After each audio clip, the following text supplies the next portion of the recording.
Chancellor Chris Haggerty will be presiding. Please give your attention to the court and thank you. You may be seated. Thank you. Good afternoon, everyone. For those of you who don't know me, my name is Chris Haggerty. I'm the Chancellor of Part 3 of Knox County Chancery Court.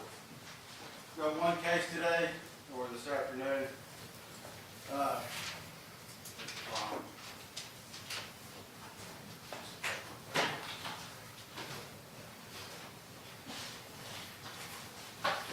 Number 212611-3. Everyone ready? Sure. Any preliminary matters need to be taken up before we have the hearing? One matter, Your Honor. It's good news, I think, that the parties have stipulated to the entry of the declarations that are attached to the motions, the oppositions, and the authorities that are cited in there. And so our plan is to just proceed with oral argument today. Okay, so there will be no evidentiary proof whatsoever. Right, just the papers, Your Honor. Okay. That being the case, any other stipulations that need to be made? Not that I'm aware of. All right, well, let's move forward with the motion.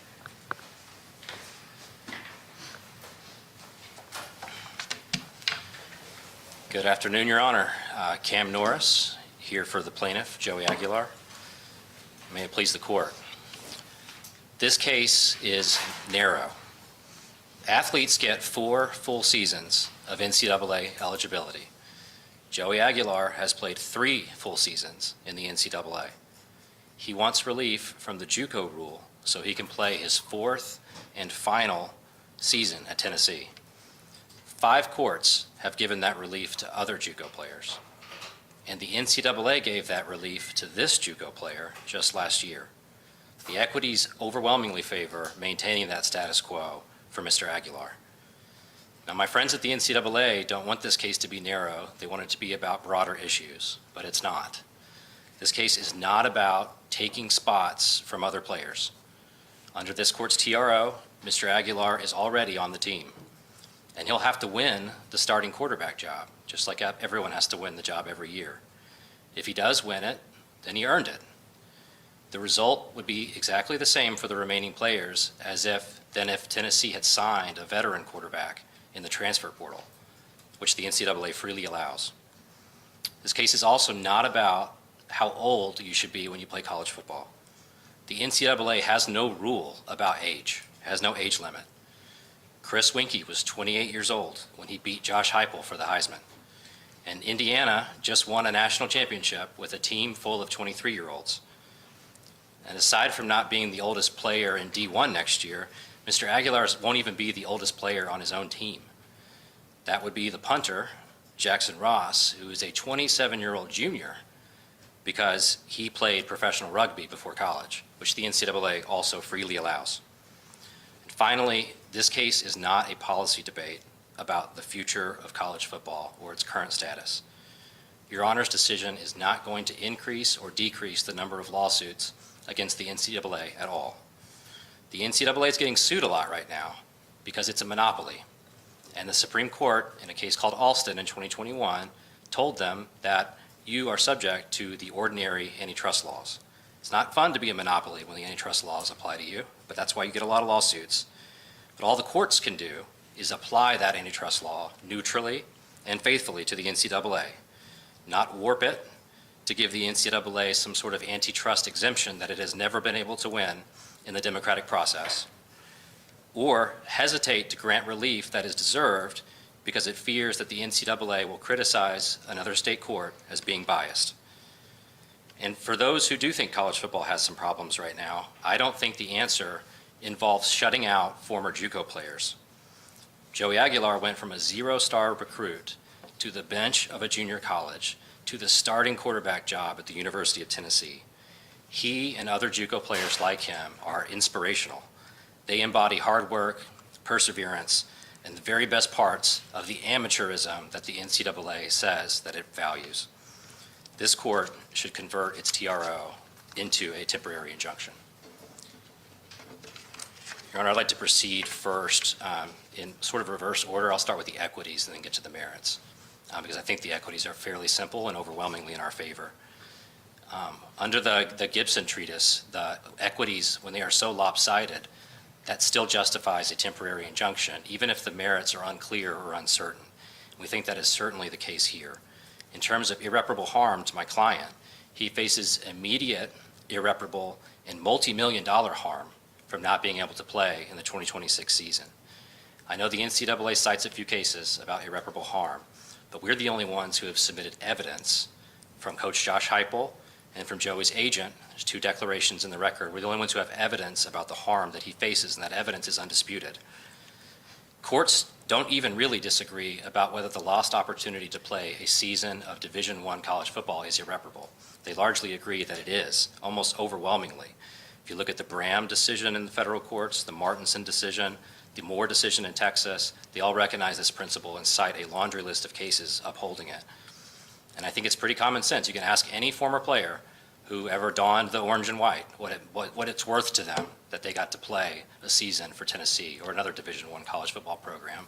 I think they would tell you that that's a priceless experience. It can't be quantified with damages, which is what makes it irreparable. And you can't get it back at the end of final judgment when the season is over. And you've potentially, for my client, have missed out on the opportunity to really prepare and go to the NFL Combine as well. I think I'd be surprised if the NCAA would push back on this. They have lots of public statements where they have touted, of course, the value of college athletics. And their whole argument about how older players are taking opportunities away from younger players implicitly concedes that these opportunities are themselves extremely valuable and hard to put a price tag on. I mentioned the NFL, but that's another part of my client's irreparable harm. Every year, there's a story about a college player who comes back for another season and performs so well on the field that their draft stock with the NFL skyrockets. It happens every year. It happened with Tyler Shugg last year, who was a 7th-year college player, was a backup quarterback for all the teams he ever played on. When he was 25, he got an opportunity with Louisville to be the starting quarterback, and he had a great season. He ends up getting drafted, I think, by the New Orleans Saints and actually seeing the field a couple years later. It happens every year, and you don't get that opportunity to improve your ability to get drafted unless you were on the field playing and showing teams in real game time action your talents. That is real future compensation that my client cannot earn and that no court would be able to reliably calculate through damages looking backwards.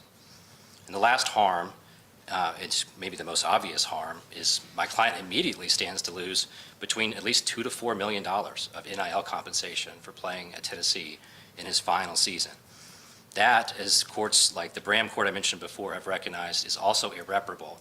Of course, that is dollars and cents, but your NIL value is not that starting number. Your NIL value is fluid over the course of the season. So if Joey throws 10 touchdowns against Georgia Tech, his NIL value is going to go up in real time. He will get additional offers for additional NIL opportunities that come from performing well on the field.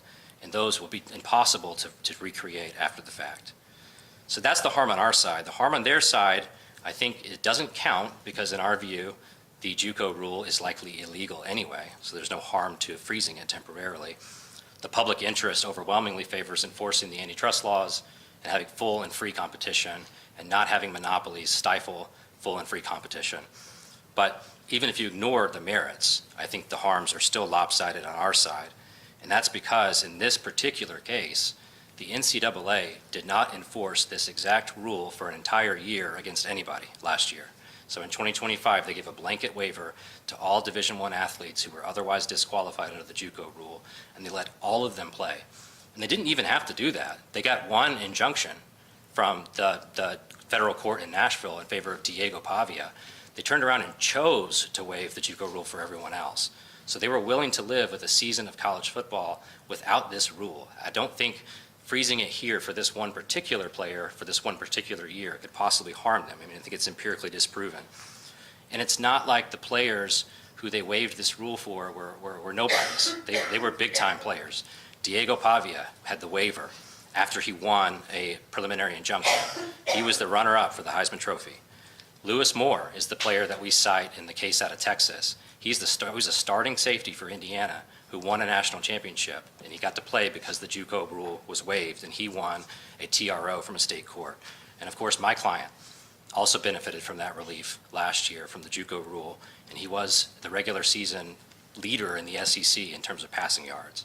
These were important figures in college football.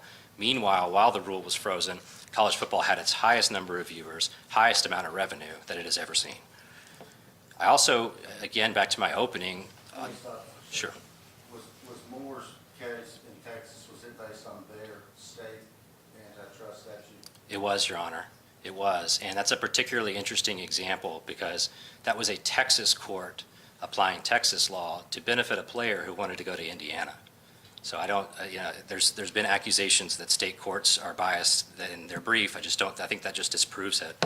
There was no bias there. That was a court faithfully applying the law, as all courts do in these cases. Is that, have you reviewed that statute, see if it in any way corresponds to our statute? I have not looked at the Texas statute recently. My understanding is a lot of courts operate in the states on the assumption that our statute is at least as broad as federal law, and so if they find a violation of equivalent federal law principles, they'll go ahead. Let's get to the lick law. Is our statute as broad or is it broader? I've never seen a statute as broad as ours, Nor have I, and it was amended in 2024 and has not even been interpreted, to my knowledge, by as far as I can tell it has. right. And But where are we going on that? How are we gonna use old precedent to interpret the new statute? Because I'm a state court judge, what am I supposed to do? Tell me what I'm gonna do, because I'm gonna ask him the same thing. I think there's two paths forward. Number one is you see the text, you see how broad it is, and you say, well, if this conduct would violate the federal law, then I know it violates our statute too, because ours is broader. So you can make that determination. Or I think it's, look at the text. The text says, our statute is unique in that it says anything that tends to lessen the price of services is covered separately from restraining trade. And so you look at that, and I think you look at the misconduct alleged here by the NCAA and how they're depressing the NIL value of a whole class of athletes, and it just fits right in that text. And so if the federal authorities are not persuasive, Does it have any effect on interstate commerce? it has an incidental effect on interstate commerce. Incidental effect. How can you say that? He's gonna go play. He can't play all his games at home, can he? No, Your Honor, but there's nothing that forbids Tennessee from regulating things that have a significant effect in the state of Tennessee just because they also have a significant effect elsewhere. And the Supreme Court has a case called Pork Producers. It's only 2 years old. That makes this very clear. When California was regulating the pork industry, whatever California does goes nationwide because the pork producers have to meet the most stringent state standard. The Supreme Court said that is not a problem under the Dormant Commerce Clause. So under the Dormant Commerce Clause, if our statute says none of these rules apply, then it has an extraterritorial effect. It has to. It can, and that's perfectly permissible under the. It has to, doesn't it? If it does not, yeah, you're right. If it does not discriminate, if it's neutrally applicable. What you're doing is you're allowing the state of Tennessee to regulate for the rest of, just for the lack of a better, I'm not gonna say market because we're gonna be talking about that later, but for the lack of a better group of affected persons of the whole southeastern conference, aren't we? Because he has to play, he plays 6 home games next year, right? 6?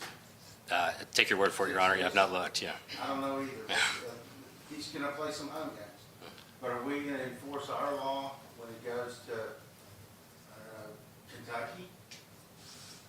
Or to South Carolina, because I know we're going to South Carolina next year. So do we take our law with us and enforce it out there? I think that under the pork producers case is perfectly acceptable, that states get to enforce their own laws.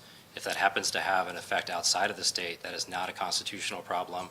States are not, on the flip side, the NCAA has no power to disempower the 50 states from. Let's just use it the other way around. Let's say we're playing, South Carolina, let's use South Carolina, or somebody that's coming into town next year. And they're not using a quarterback because their statute, their antitrust statute says is less broad than ours. And pinches down and says you can't do what he's wanting to do. So they come into town and they say, oh, for the purposes of this game, we're using Joe Namath the fourth, and he's playing for us today. Can they do that? Your Honor, I think each state gets to have its own laws, and if the NCAA is in that state violating that state's laws, that's something they have to deal with until they get a statute from Congress preempting all state laws, which they don't have.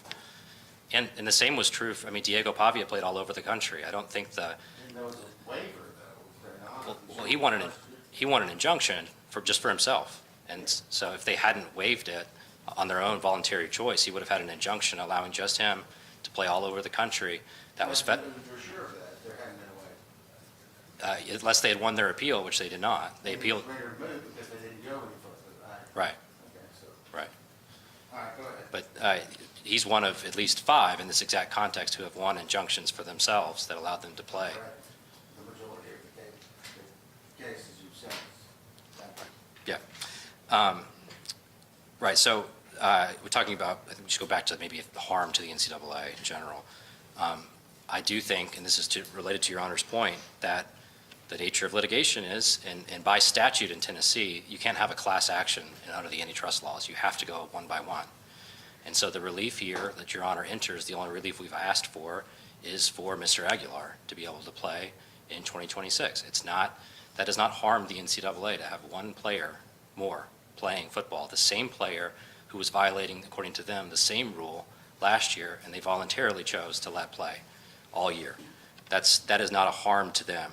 And the NCAA's JUCO rule, it's not going to go anywhere if your Honor enters an injunction. You don't have the power to wipe it off the books. They will have lost one case in one court under one state's law. That is not some sort of catastrophic carry-on effect. I think they are concerned that your Honor's opinion doing so would be persuasive to other courts, but the persuasive value of an opinion is not an irreparable harm to the recipient of it on the other side. And I think the only other harm that's been identified, and I don't want to discount this too much and take it seriously, though, is that someone else's spot might be lost if Mr. Aguilar gets an injunction. That is not the case. He's currently on the team. There's been some reference to roster limits. My understanding is the House settlement imposed some roster limits, but then at the last minute, those were largely erased. And so there are actually no real roster limits. There are walk-ons available. My understanding is also that every year there's... Before you just gloss over that, how do we ascertain? We've stipulated almost everything, but I want to know what that number is. What is it, do you know? Can you ascertain that? Do you? Thank you. Yeah, and the roster limit, I believe, is 105, but this House settlement allows them to extend beyond that, maybe an additional 10 or 20 players that are beyond the roster limit. And the nature of college football, there's just every year people get hurt, people get in disciplinary trouble, people decide, I don't like practice anymore, I'm done playing football. There's turnover all the time, so there's always spots for that last person. He's not taking anybody's spot. The Bram decision that we cite out of this federal court decision actually gets into this and says, at least in that case, the NCAA conceded that there are no real roster limits anymore. So there's not this one-for-one trade-off. And with that, I think I'll transition to the merits unless your Honor has any questions about the equities. Go ahead. I've got several questions that I'm going to ask you. If you Great, and it's all related. The likelihood of success under our state's antitrust law. As I've mentioned, and your Honor's read, there are at least 4 courts who agree with us that this exact same rule violates federal law, which, if that's true, then there certainly is no dormant commerce clause problem if the same conduct violates federal law anyway. But that is what several courts have held. But as we've discussed, if your Honor has any doubts about that, Tennessee's law is wholly broader, especially as amended in 2024. Before 2024, the state Supreme Court has a decision called Freeman that points out that already before 2024, we were broader than federal law in some senses. And it says we're one of the few states that does not have a clause in our statute that says this should mirror federal law, which makes our law broader. You could look at the text if you wanted to know if our law is broader also. It says, it's not written like the Sherman Act. It says that anything that tends to lessen competition or is intended to lessen competition or that tends to affect prices, all of that is covered by our statute. And then I think one thing we haven't talked about is... So let me just focus more on the breadth of our statute. This is the broadest, I've read almost 100 cases involving this type of thing, not just Sherman Act cases, but I'll call them baby Sherman Act cases. This is the broadest one I've ever seen. I mean, would you agree with me on that? As far as I'm aware, yes. Would you agree, counsel? All right, go ahead. Yes, and I'm going to make it a little bit broader because it's right side by side of these 2024 amendments to our statute. the Tennessee legislature passes another NIL statute, which is updated then in 2025. And I think you have to read these statutes together, because the NIL statute says that no athletic conference, in-state or out-of-state, it doesn't discriminate, but no athletic conference, which would include the NCAA, is allowed under Tennessee law to restrict the NIL compensation of student athletes. So it recognizes this market, it declares restrictions on this compensation to be illegal, and then it ties that restriction to our state antitrust law and says you cannot violate that either. It says on its face, though, on its face, that law says no federal law or anything can violate our law.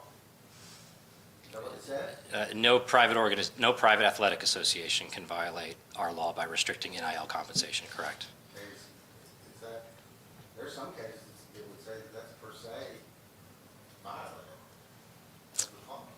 Of the Commerce Clause, Your Honor? I think there are maybe some cases that suggest that. I think the pork producers case from 2023 overrules a lot of those cases. I don't, well, that's an argument you can make, but I'm not sure that it's correct. But if you wanted me to read those two, do you really want me to read those two statutes together?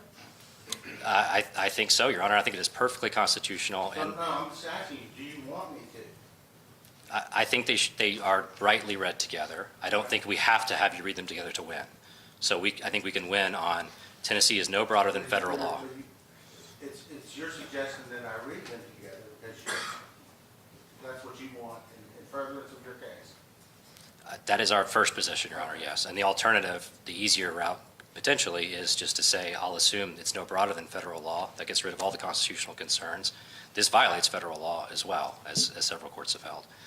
But that, I do think the NIL statute is informative. It literally cites our antitrust statute in it.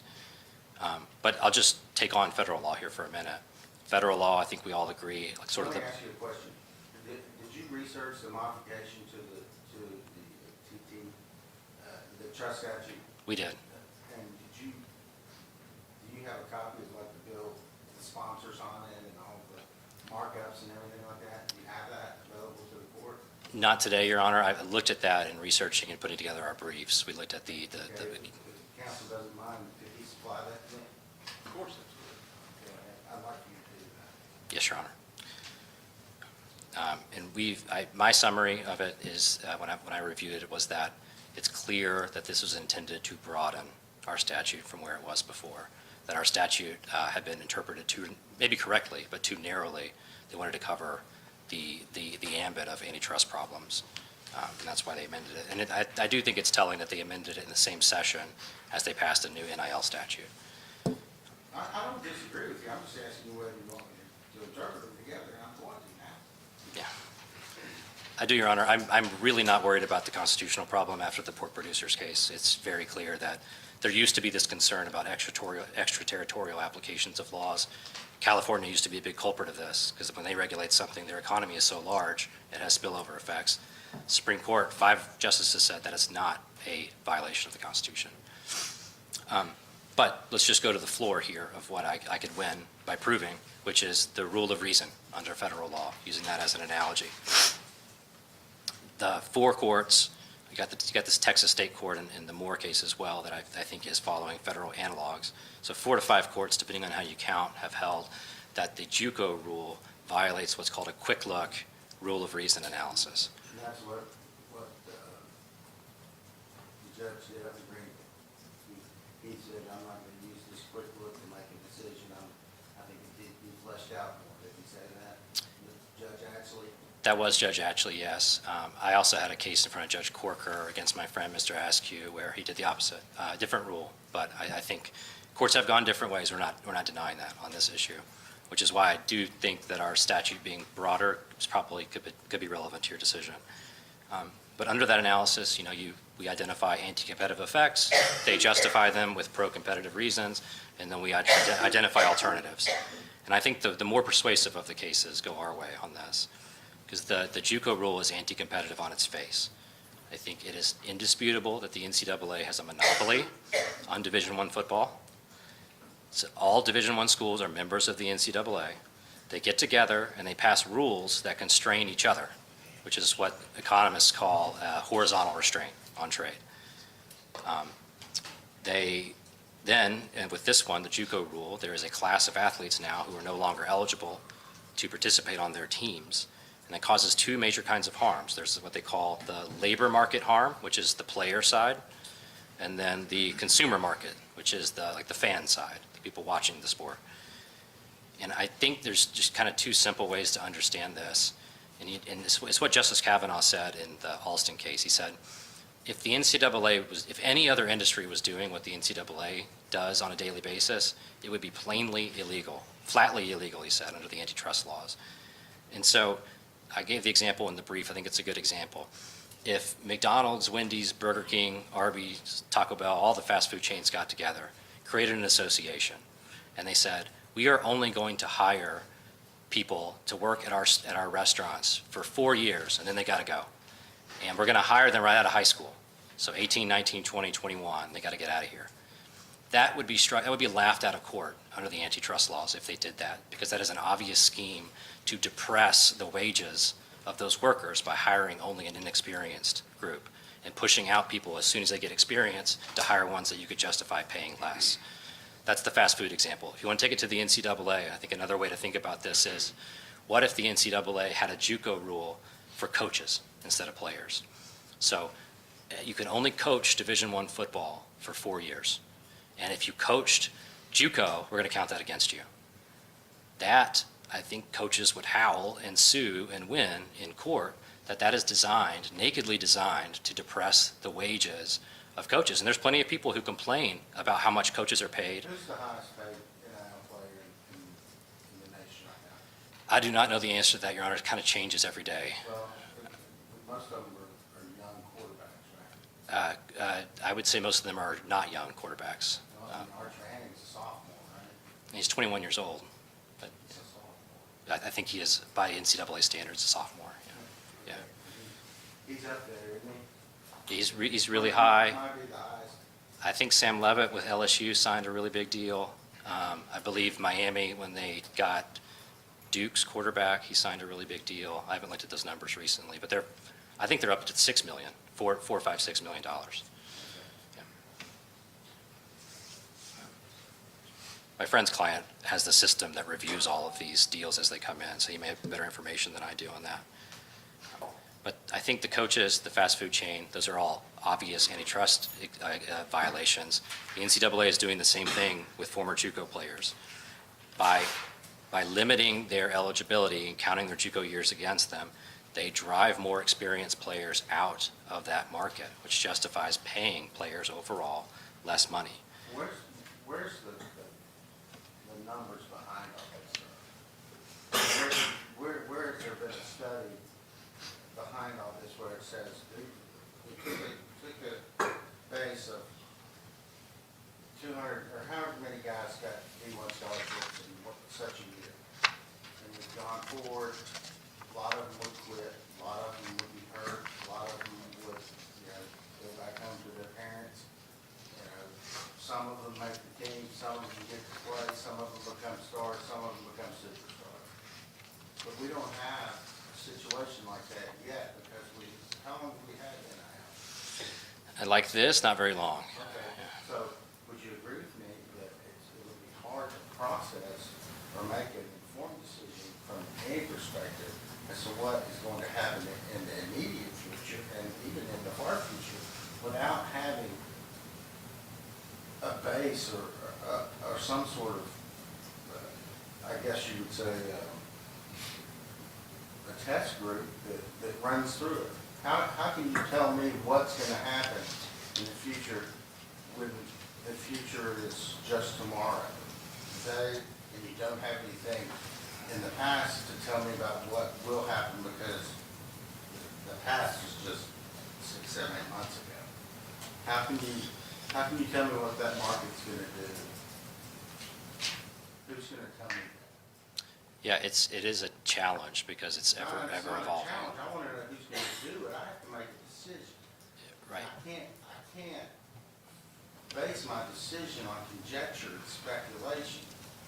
This is, if you've read, obviously you've read Mr. Gibson's treatise, Gibson Suits and Chancery. It's my Bible. And in there it says, this is An injunction is one of the most sacrosanct things there is. You just can't hand them out like popcorn. So tell me what proof you have to show me that the harm that you say is going to befall this gentleman, who I respect a great deal, just from his history that I've learned through television and watching him on the field. Very proud to have him wear orange. But how is it going to affect him?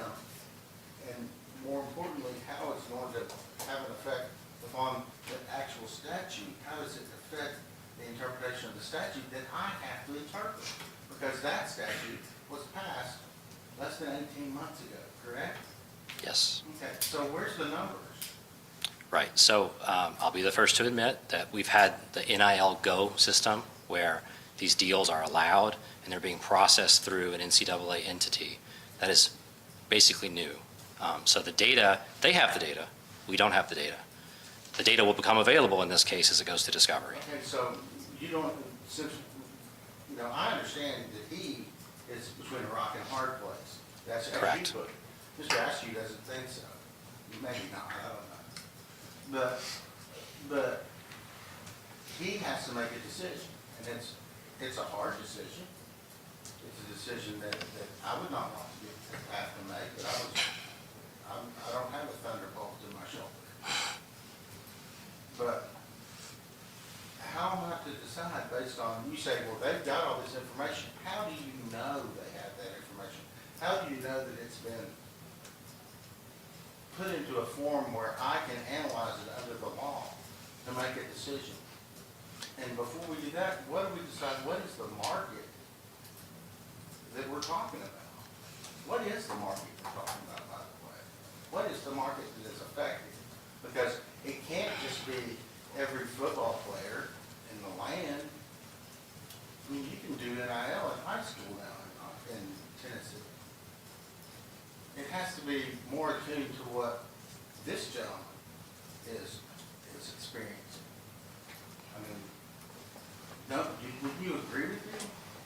Yes, Your Honor. We have an expert economist here who's putting in a report. I read your expert economist, but he doesn't ever seem to want to put pen to paper on numbers.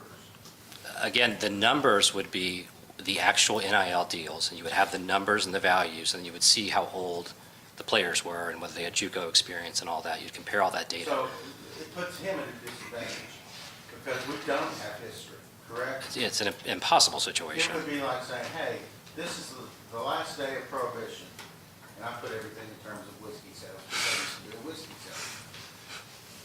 Last day of prohibition, how much vodka are we going to sell in the next 6 months? I don't know, because we haven't been selling vodka for 8 years. Is Yes. that what you're telling me? And Or is it something different? No, that is what we're saying. I think that's the second paragraph of that chapter of Gibson's, which says, look, there can be uncertainty. The question for a temporary injunction is who has to bear the burden of that uncertainty. And it's the party who, with all the information you have, you make the best prediction you can about who is likely to win in the end, balancing the equities along the way. So my client has all of the harm. The NCAA has very little harm from him letting him play. He does not have the data. They have the data. They've not provided it. We're going to get it. And then we have, Let me stop you. You've read Freeman Industries versus Mechanical Company. yes. Okay. Do you think that is a particular standard that I have to follow? The standard in that case, I believe, is that a rule of reason case, Your Honor? I'm not remembering the. Okay, Freeman is interpreting the old version of the statute, I and know, but what's the difference? It goes from services, from things, to, all it does is talk about you can't sell things to, Right. you can't sell your service. He Right. provides a service. a Correct. good by the way. correct. But that's the only change in the statute, isn't it? I think that some of the verbiage has changed and made it broader as well, but that is the main change, absolutely. I think the statute was changed mainly to overrule that case. I need to know before I either, I mean, because this is an immensely hard decision I'm having to make here. But I have to know what standard that I'm gonna follow. You know, you've got rule of reason, and you've got this standard that's set forth here, under our statute. And that's the one you sued under. Right. My memory of Freeman is that there's not, it's a question, it's a kind of a narrow question. There's not a different antitrust standard. But Let me study let me see what the court says. Before you jump over that.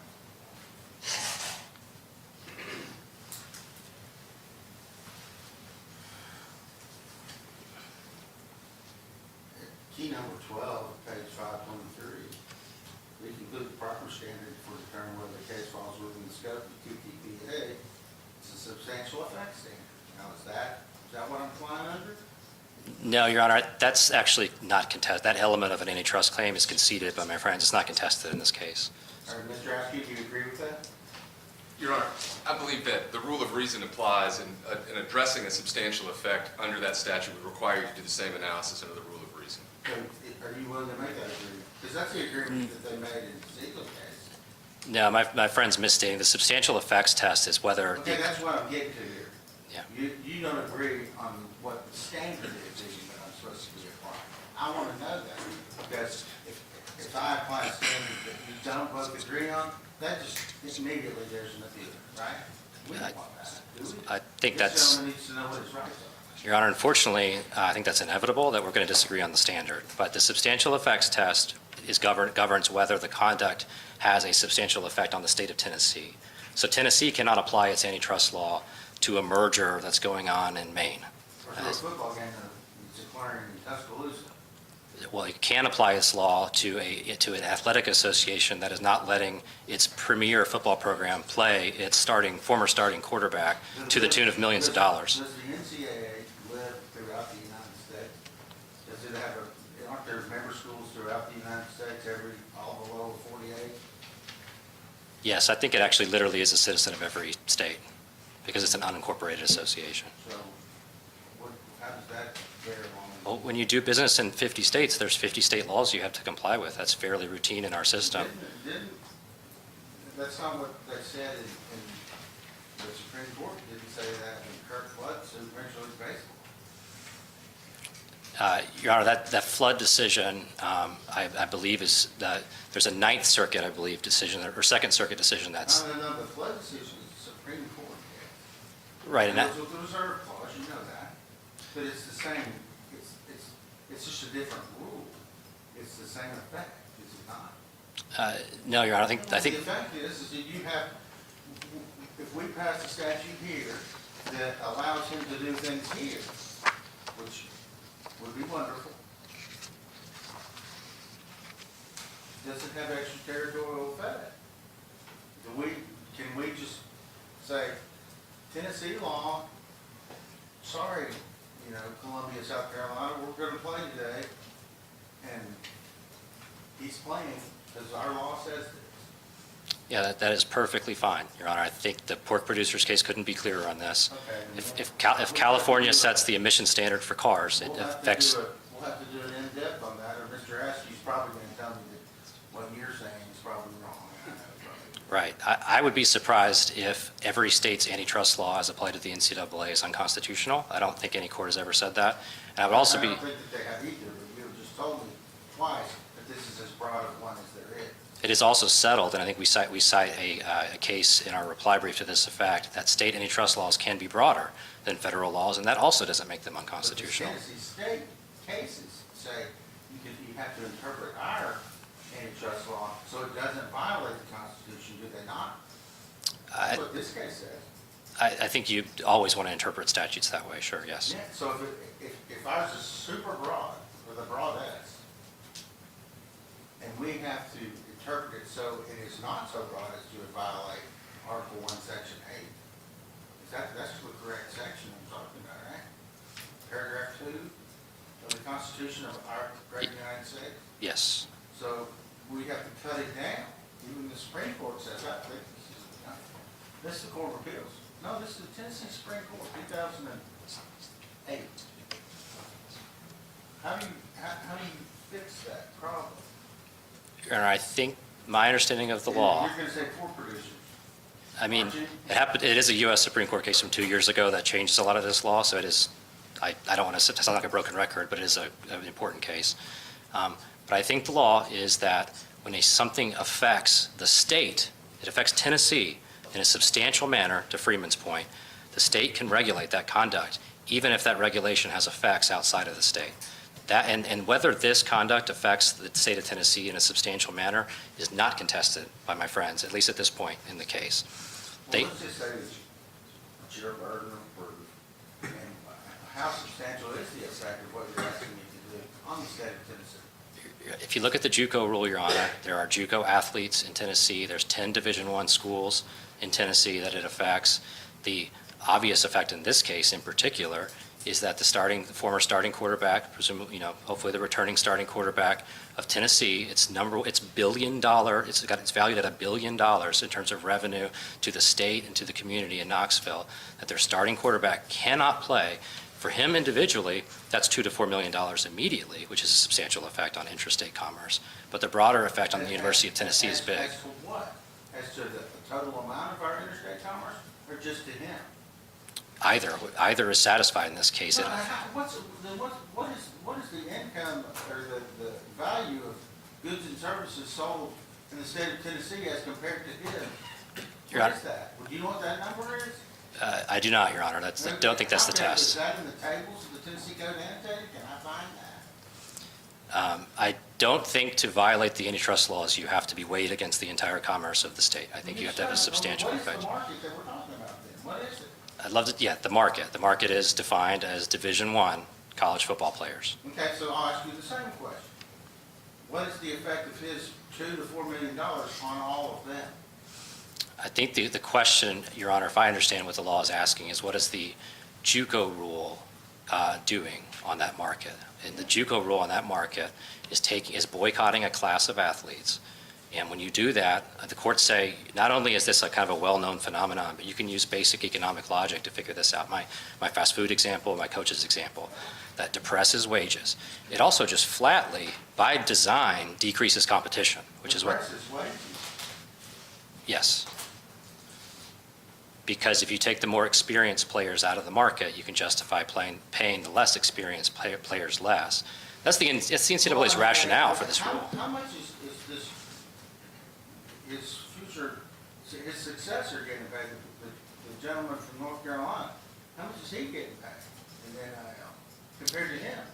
I don't know the answer to that, Your Honor, but he's on the team and will remain on the team no matter what happens to my I client. understand that, but we're talking about wages, and you're saying it's depressing wages at the back end, but not the front end. Well, the JUCO rule does not affect the sort of five-star freshman. The JUCO rule, Then what is the market? within the market, it affects a different type of Division I player. Well, then what is the market? The market is Division I college football players. I think that's the market in Alston, it's the market in Pavia, it's the market in Martinson. I'm going to have to have from you before I can make this decision. Is either you're going to tell me what exactly the market is that we're talking about, and give it to me in such uncertain terms that I can write an opinion about it, or you'll be too nebulous and speculative. Well, if I don't know what the market is, how can I tell which market's being affected? Your Honor, it's the market that is identified in all of the cases that go our way. They're identified variously, and almost every case they're identified differently, particularly by your own expert. I think with respect to the JUCO rule, he has been consistent, and he's since clarified. I think our expert did a good job responding to some of the criticism he got from a few courts and defining it clearly. It's Division I college football. That's where all the NIL is. That's why it's the relevant market. It's where all the compensation is. That's where the highest talented players are. That's the type of athletes that these schools are competing with each other for, except they're getting together and agreeing not to bargain with a class of them, which depresses wages, but by design, it also decreases competition. They're getting together and agreeing not to bargain with those that are aging out. Is that what you're saying? They already had 2 years. No, there is no aging out bargain. They don't care how old you are. Well, no, they've had 2 years at JUCO. Right. Of the 4 years that they can play. You're saying that portion is their wages are being artificially depressed. Everyone's are. Or is it everybody? Everyone's are. So, Do you have any proof of that? yeah, we have. It's the basic economic concept. We've got an expert. We know that my client stands. Do you have any analysis of numbers that show me of these 10 quarterbacks that are JUCO and some of them are getting ready to come through with their eligibility under the rules as they exist now. And 6 of them are, their income's being depressed. You have an analysis. This is the problem we discussed a few minutes ago of the data is new. What I'm trying to do, there, under the rules of procedure and under the rules of evidence, I have to be able to substantiate what I say. With evidence, not conjecture, not, I have to be able to put my finger on a graph grid, the bottom line, unless, and I go back to this Freeman case, it says determination of whether effect is substantial does not involve mathematical nicety. Rather, the test is pragmatic, turning on the particular facts of the case. That's right. And then, the anti-competitive conduct, however, need not threaten the demise of the Tennessee business or affect market prices so substantially, affect intra-state commerce. Right. Yeah. Is that what you're wanting me to do? Is that what you're wanting me to do? Our test is no different from that test in terms of the effect on intrastate commerce. And you're saying Mr. Maxey tells me that? Yes, Your Honor. I think, and you look at all the cases that have gone our way under the federal law. You look at the professional cases that we cite in our brief, where there was collective bargaining that came in later for a lot of the professional leagues. Before that, This has nothing to do with collective bargaining, I don't think. right, exactly. And before collective bargaining, the antitrust laws applied to the professional leagues. All of their rules restricting the age and the amount of time you had to have played to get into the professional league were considered illegal under the antitrust laws under a quick look analysis. I don't think there was ever a rule that said you had to be of a certain age to play professional baseball unless it was 14. Joe Nuxall played for the St. Louis Browns when he was 14 years old. Yeah, baseball is a particularly bad example because they have a sort of Exemption. they have a weird exemption, yeah. But the NFL does not have an exemption. There used to be a rule that you cannot get into the draft until you were a certain age. The NBA had the same rule, the NHL had the same rule. Courts struck those down until there was collective bargaining introduced, which is a new exception. And so, and this is where quick look review comes in. We can win without the data because it makes basic economic sense that when you remove a class of competitors, you decrease competition. And that's actually, you also don't need data because that's my friend's rationale for the JUCO rule. They say, What you're saying is if I've got 100 participants and I take 25 out of them with this rule, that the 25 on the back end are going to get paid less because these people were taken out. if you have one more piece of information, which is that the 25 have more experience than the remaining 75. That's the JUCO rule. Well, no offense to your client. Never would want to offend you. What if there's some kid from Pig's Knuckle, Arkansas, that can throw a football through a battleship and is unbelievably accurate and can scramble, he's Michael Vick, and has a cannon for an arm? He's going to get paid more than your client, isn't he, if he's coming out of high school? Right, and he's going to, in a fair competition, he's going to win. That's the point of the antitrust laws, is to make us compete against the best and figure out who gets up on top, not take out a class of competitors. So the question, this is a great example. So the 25 you take out. The NCAA would put in 25, by definition, less experienced people in those spots. That's why wages go down. Less experience, but experience in this day and age of college football. Take a kid from Alabama, Downs. He's one of the best defensive backs I've ever seen. But he takes his abilities to Ohio State his sophomore year. He's only 19 years old. Yeah. I mean, aren't there just as many people waiting in the wings that are going to be him? They're not the people who get beat out by JUCO players. Those people are going to get in anyway. They're in the 75, not the 25. The 25 are by definition. This is the reason for the rule. They say that if you let JUCO players stay in, then it'll push out certain people who are less experienced and have never gotten to play. And that actually sounds like a pretty good fairness argument, but fairness arguments are not relevant to the antitrust law. Section 105. You're looking at the law. Yeah, Section 105 of our statute says you can only look at the effect on competition. And it is by definition anti-competitive to remove 20% of the competitors from the field. And so I do think the quick look cases are. Do you think that anything that, with regard to any other of the bylaws, Mr. Ashton's client have anything that weighs against your client with regard to he's been in school for X amount of years? And we're wanting to move the progression of students through school. It's not just, although I don't agree, I don't know what they actually believe, because I can't be defined, but they say we want to foster education and athleticism. I don't believe that matters. I don't think anyone believes so, Your Honor. Does that have any effect on the argument that you're making here? No, I mean, I don't blame them for trying to defend their rule with a rationale. I think under Section 105 of our antitrust statute, those rationales are irrelevant because they're not about competition. That is a valid, worthy purpose to have people graduate. It is a valid, worthy purpose to worry about the freshman who might miss an opportunity. That is not competition. The competition is all our laws care about. 105 says that's all a court can consider. And what the other courts have said, even the courts that have gone their way, don't like these arguments very much from the NCAA and have said, the only way this is possibly relevant is if pushing out the JUCO players increases the appeal of college football because it promotes amateurism and it makes it a better product for the consumers.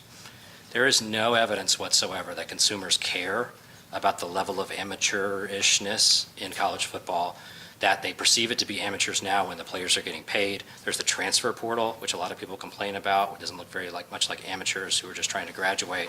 In fact, when you transfer, it really sets you back, typically in your academic progression.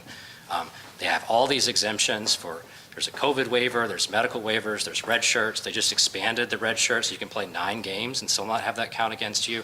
You can go to the Olympics, you can go to the military, you can go to a prep school, you can go to play professional baseball and then start your college football career at 30. That's totally fine. Like all of these, and there's professional basketball players from Europe who are coming and playing in NCAA. There's all these, they're just riddled with exemptions that they can't really prove that the JUCO rule is sort of the key to amateurism. And that's why even the courts that go for them when they get to this stage say the NCAA is going to lose.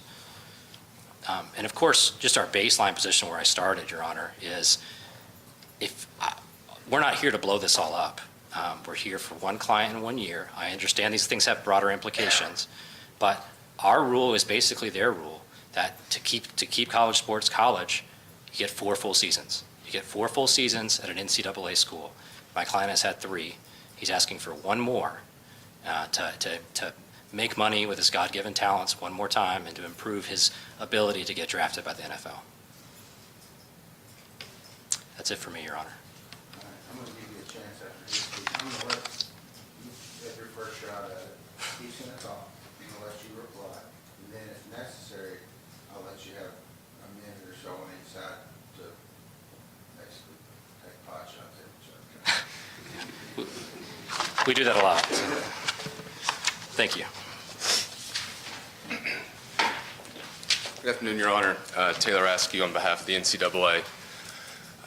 Before I jump into anything, there's back and forth discussion with Mr. Norris, and if Your Honor's got questions on the front of your mind, I'd like the opportunity to answer those, but I'm sure we'll get to that. Despite the notoriety and attention that this case gets and the very impressive, important young man sitting to the right of me here, we're here on an injunction. It's got a standard. It applies to all injunctions. What do we know about them? They're extraordinary remedies. That's what they are. When they change the status quo, and the status quo here is that Mr. Aguilar is not eligible under NCAA bylaws, it's a higher burden. It's got to be very clear. 4 elements that go into that: likelihood of success on the merits, or the threat of irreparable harm, burden weighing on one part or the other, and public interest. If we're starting with the substantial or the likelihood of success on the merits, substantial likelihood of success on the merits, we have to tie it to a claim. We can't just grant an injunction because it seems equitable. We have to tie that into a claim here. They're moving under the state antitrust statute. Your Honor's locked in on the Dormant Commerce Clause analysis there. Flood v. Kuhn, the United States Supreme Court has looked at a national sports conglomerate league and said, we don't just take one state's antitrust law and apply it and make everybody abide by it. That is patent undue burden on interstate commerce. We don't do it. The state law antitrust claims in that case were dismissed. The Supreme Court upheld that dismissal. That's what we have here. And regardless of whether this is the broadest state antitrust claim or state antitrust statute that we've seen, it doesn't matter. It's the fact that one state can't regulate all the other states. Tennessee would never accept Florida saying this is what you have to do. It's not how it works. And we know it regulates interstate commerce. The N in NCAA stands for national. It's across the country. So from out the gate, the claim is barred by the Dormant Commerce Clause. But if we get into the substance of that claim, the substantial effects piece that Your Honor was touching on a moment ago, that's the threshold issue here, is do we even apply this statute to begin with? And that's where you look at the substantial effects. Does it have a substantial effect on the interstate commerce? And that basically just means if this just has a tangential relationship to Tennessee commerce, we can't just apply the statute to that. It has to have a substantial effect. But once you get past that threshold, we're back in rule of reason land. It's just the Sherman Act. It's the same analysis that federal law applies. Okay, stop right there. Sir, Is there a case, and I don't think there is, that says the same analysis applies under our state statute that applies under the Sherman? not in those words, but they use the rule of reason. And They say it mirrors that, but it doesn't say we're accepting that. It doesn't say we accept this as the law. We say, and for part of that reason why I think it was the Ziegler case is that the parties agreed that the rule of reason applied.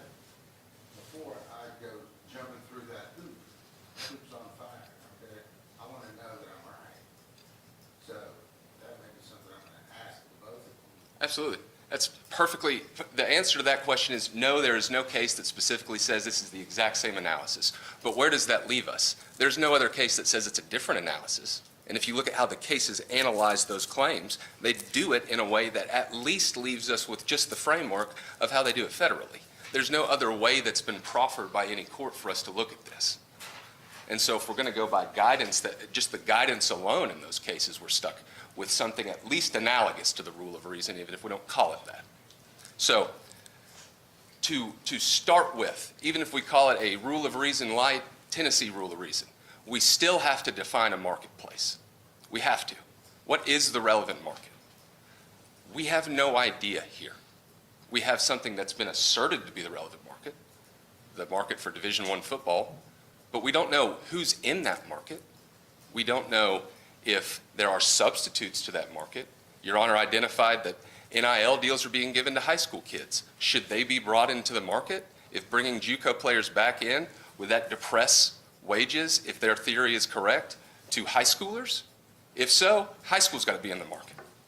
If bringing back JUCO players increases or decreases wages in the NFL to late round draft picks, to preferred signees, that's got to be in the market.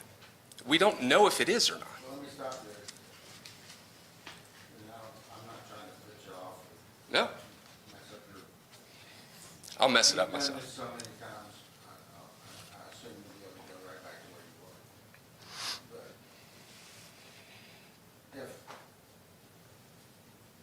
if I have a case like this, where just hypothetically, there's no market that can show me what the rise or loss is in the competitive nature of what's going on within that market. Because one, there's not been enough time, or two, there's not enough data. Does that leave him without a remedy? It leaves them without an ability to get an injunction. Well, no, this is a court of equity, correct? Yes. Now, and you heard me say 20 minutes ago, this is one of the hardest things there is. Absolutely. But if the law is at a state where a person who has a loss is, which may be defined, could be defined, but for the lack of the passage of time to make a statement of what that actual loss is, other than his ability not to play football. Which you have to admit, there are cases that say him not being able to play football is irreparable harm, correct? There are cases that say that. There are cases that say that. Okay, but to get back to the trust, the antitrust, Tennessee antitrust, there has to be a remedy, because the law, a maximum of equity. Absolutely. The law abhors damage without a remedy, correct? Correct. So what is his remedy? Well, we know for one, we're talking about at least some money. So we've got a monetary remedy at the end of this. What we also have is the ability to take the case, develop the record, get the data, put it into a Stop, please. You played sports, did you not? I did. What's the biggest crowd you played in front of? I gave up 3 sacks to Geno Atkins at Georgia. Between the hedges. Pretty bad, yeah. 86,000? I think so. 90-something, yes, sir. Okay. What would you give, put your helmet back on and go back between the hedges? Oh, not much for that game. But Serious. no, it was a life-changing, and I'm not here to tell you that I think any college sports is anything other than one of the most important things that ever happened to me. Well, I'm telling you, that's what he wants to do. Absolutely it is. And I'm not, you haven't seen me without my robot, but if you did, you say, well, that guy's never, ever had a chance to play NCAA football. That's part of the problem, is that I have, is that when it comes down to it, I have to give him something if he's been harmed, do I not? You do. If he's proven a claim, you do. Absolutely. But if it's incalculable of being ascertained, except through something that's already been found to be irreparable harm, is lack of ability to play sports. How else do I measure it? And in what market does that fall in? Is he plays NCAA football, correct? Yes, And he plays it at the highest level. he does. Okay, so there's no value, there's immense value to it. There's no monetary value to it, is there? Well, I think if we're discussing this, are we discussing it within the context of an antitrust claim or just generally I'm domestic? discussing within the terms of, I'm not saying that I agree with you or not, but I've read the 1,200 pages that you sent me yesterday. Okay? I didn't read them, I didn't commit them to memory. But I've read their experts, various trial testimony, deposition testimony. Just because he can't put a number to something, as far as a decline in the market or a rise in the market, how, does that mean he gets nothing, takes nothing from the score? I think it means that he doesn't have a substantial likelihood of success on the merits of a claim. And when we're discussing, And I don't mean to interrupt you. no, I appreciate it. What I'm trying to figure out is, I've known Judge Ashley since we were kids, 18. And the other judges that look at this quick look, and I'm not saying that they just pushed this off because they didn't want to make a decision, because I know Judge Ashley, if he's not one to mince words, he will tell you what he thinks every time. But this is a problem that demands an answer. And just because I can't put it down to 78, close enough to be 78 cents as far as backwards or forwards on what his actual damages are. I've got at least one case here that says basically you don't have to define it to a mathematical certainty under the TTA, under the trust statute. This freedom, but am I talking apples and oranges, or what I'm trying to ascertain is I think he has some kind of damage. And I think that the statute under whatever analysis we apply, that there's a question as to how well you can define the market and what the effect on the market, because the lack of ability to crunch the numbers, given the fact that it hasn't existed for very long. So, does that affect his ability to succeed upon the merits right now? Well, you know and I know that some of these cases within this court and cases across the street in federal court, some of them last for years. They do. But how, am I to just say, he's got irreparable harm that can't be ascertained, but I'm not gonna give him any relief for it because I don't have the numbers right now? Am I supposed to do that? If we're following the law, yes. I don't think he can get an injunction without the proof on the claim. And that doesn't mean that this isn't an impossible decision and a very hard decision and a decision that we don't necessarily. But, I mean, I'm not standing here saying that this isn't a sympathetic claim or that Mr. Aguilar is not in a position that I wish that he were not. But the rules are the rules. And the rules as they exist now are the rules that everybody agreed to play by. Everybody, the notion that the NCAA has created these rules and then sent them out as a memo to the schools and say this is what you got to do is wrong.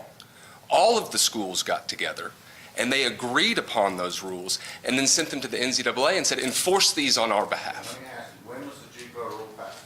I don't know when it was passed. I know that it's been in existence much longer than NIL, so it could not have been enacted I'll for. tell you this, that when I was a kid, which was way before you were born, that one of the greatest quarterbacks in the history of the University of Tennessee, Connor Charlway, did not play his freshman year because he couldn't, and the NCAA wouldn't allow him to. That's why they had JV games. Mhm. So what are we talking about here? They cut him off on the back end, and on the end of the career, they're cutting him off now. I mean, it didn't happen to him because it was 1974. He was probably looking for it. But you gotta have, what's the change in the rule there? Why was a freshman not able to compete then, but you're trying to preserve what a freshman can do now, and what's? Yeah, well, the membership got together and changed that rule. That's what they did. That easy. I don't think it's easy, but everybody agreed to it. That's what happened. Don't know. I don't know why they changed that rule. I don't know what the rationale was at the time. But I do know that the suggestion that junior college is a punishment is wrong. It is not a barrier to entry into the NCAA. When you enroll in a junior college, you're just as able to go to a Division I school if there's a spot for you. It's not as if, oh, you've gone to junior college, that means that that the NCAA did not allow you into the Division I ranks. There just wasn't a spot at the time. And the reason that counts against your NCAA clock is because the NCAA counts intercollegiate competition, which means representing a degree-conferring institution at any level after high school. That's just what the membership has agreed to. And that's how they count it for everybody. It's not being applied detrimentally to Mr. Aguilar or anyone else. It's just when the clock starts. And the clock runs. And there are exceptions to that, absolutely. And every single one of these cases, it says, well, oh, this person got an extra year. You can look at those cases down to the letter and say this rule was applied there. It's not arbitrary. They are applied to the letter. And so what we're left with You're here. saying that the NCAA doesn't apply cases, apply the rules arbitrarily? That's what I'm saying. That's not what the judge found yesterday. I was there. Yeah, I know. Yeah. I remember. But if you look at that record itself, it was not an arbitrary application of the rule. Somebody with the same dress on that I had. I don't win them all. But when we're talking about a remedy here, we can't just make one up without a legal right to it. And the legal right to it comes from the stated claim and proving the claim. And if we don't have a claim that we can prove, we don't have the right to the remedy that we want from the unproven claim. Would it be akin to his cause of action hasn't approved yet, maybe?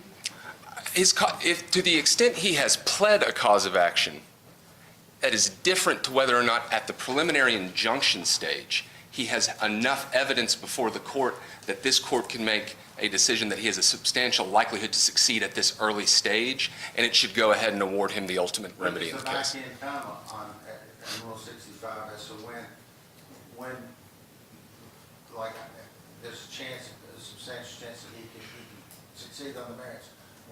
How far out in the future do I get to cast my bait and reel it back in? Is it 2 years, 3 years, when there's enough time for these studies to be done? Well, enough time for the study to be done for certain, and But then, when I say that, he's losing out. There's a hole in the law. there Isn't is there? there is also a duty on a party to a civil lawsuit to assert their cause of action in a timely manner. This case was filed a couple weeks ago. He was a part of the Diego Pavia case and then non-suited that. That case was heard on Tuesday. Still waiting on a ruling there.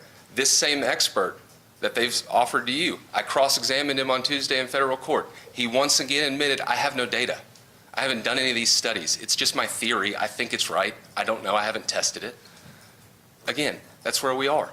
But to say that the NCAA should have to come up with the remedy for Mr. Aguilar because this case was not filed until a couple weeks ago, I can't. I don't think that that's what they're saying, but maybe it is. But I will tell you, there's a Tennessee case, lots of cases and anti-cases, where if you can prove damages, you have damages, but you don't have to prove them. Okay? Correct. What you're saying is he can prove anything.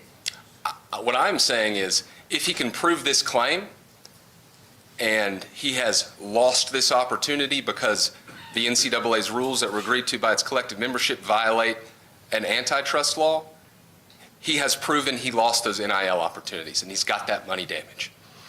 If he wins that, he can have his eligibility back because kicking him out would have kept him out, and it would have been unlawful. He'll have the ability to come back and play football if he wants to.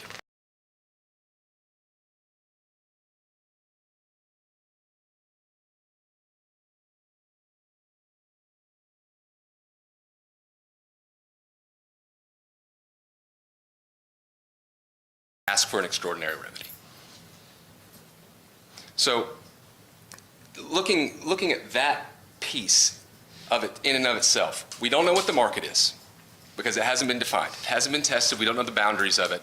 And under all antitrust cases that apply this kind of analysis, if you don't know what the market is, you cannot go any further. You don't know if there's anti-competitive effects in the market because you don't know what the market is. But assuming that the market for Division I football is a proper market, just assume that. There's still no evidence of an anti-competitive effect. And that is a bunch of legalese for saying there's no proof that but for this JUCO rule, everybody in that market would make more money, that the JUCO rule is pushing down the amount of money that is here. And I'm not asking you to do this because I can't make you do this. I can't make you ascertain this thing. But what is the best source of information for that, for the particular information that we're seeking here? It would be the NCAA. I'm sorry, I missed because of the cough. I just didn't hear the first part of your question. I apologize. What would be the best place to get the information in order for him to set the amount or the effect of the statute on this? Would be the NCAA. We do not gather all of the NIL deals. We do not have those. It would be at the institution level through third-party subpoena. So someone making a study. Yes. Ish. So, or perhaps Mr. Pavia, who's had his case pending for a year and a half now or so, could have taken any discovery whatsoever. But he has yet to serve an interrogatory, a request for production, or a subpoena. 33 or 34. Nothing. None. Nobody has taken discovery in any of these cases. Have you taken his deposition? Mr. Pavia's? No. Have you taken any depositions of the plaintiffs? We have deposed some of the plaintiffs in the most recent Patterson lawsuit. We deposed some of the players in that one. We have taken the deposition, or we've taken live court testimony of Dr. Maxey, I believe, 4 times. But other than that, no, the discovery just doesn't move forward. This is the end-all be-all hearing for the majority of these. And nobody proves it up after the fact. Well, I've tried many DRO cases in these 3 rooms here, and most of the time it ends up being a trial, a miniature trial. You don't have to put on proof. And you haven't. And you're not gonna. What you're saying is, so what? And out of all due respect to Mr. Aguilar, it's just not my burden. I didn't say it was. Oh, no, but that's 100% correct. We're not putting on any proof because we don't have any claim to, we don't have any burden to prove anything. It's your position, your client's, that unless and until they can come forward with proof that shows that the claim falls within the act, and that there is an effect, that you have no duty to do anything other than say, sorry, tough. Until that is completed, there is no burden shifting. I'll give you a straight answer on that, absolutely. There's just no burden shifting. Anything else you want to comment? Well, if we're talking about the likelihood of success on the merits, we've discussed that we don't have any effect of competition being depressed, and it cannot be tied to just one individual or a group of high-performing individuals. It has to be a market-wide harm. It has to be an impact that is felt by all participants in the market. This JUCO rule, in order to find an antitrust violation, the exclusion of JUCO players must depress wages for even those who did not play JUCO, for it to be a market harm in the market that they assert as the definition. I'm going to stop. Would you allow that to be stated as the market, all of the participants? Would you allow that to this statement to be stated as the market that we're traveling under? Can you restate the market? Read, Madam Court Reporter, could you read that back?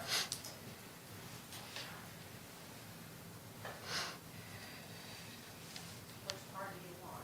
The last statement that Mr. Astor just made.